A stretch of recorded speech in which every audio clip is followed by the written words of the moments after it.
Social media सबुठारु लोकप्रिय platform हेउछि Facebook और Instagram.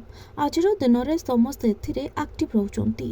निजर प्रतिदिन अपडेट अन्य को देवा सह बंधुता प्रेम सबकिछि सोशल मीडिया रे चलिछि। एमितिकि एथुरु अनेक गुरुत्वपूर्ण सूचना मध्य मिल पारुछि। एबेका समय एसबु बिना बंचिबा अधिकांशक पई संभव नुहे। तेबे सरकारी नियम अनुଯାयी आसंता डिसेम्बर 4 तारिख बैन हो फेसबुक और इंस्टाग्राम अकाउंट। तेबे यही नियम भारत नुहे ऑस्ट्रेलिया रे 16 वर्षर कम बयसर शिशु मानक पई लागू करा जायछि।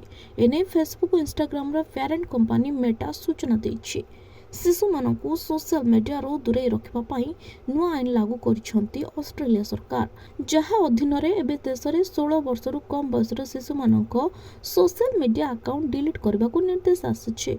10 डिसेम्बर ऑस्ट्रेलिया रे शिशु माने फेसबुक, इंस्टाग्राम, टिकटॉक आ चले पारिबा नाही। जदि मेटा डेडलाइन भीतर अकाउंट गुडी को डिलीट न करे तेबे ताको 49.5 मिलियन ऑस्ट्रेलियन डॉलर बा प्राय 283 कोटी टंका जरिमाना देबाको पड़िबो।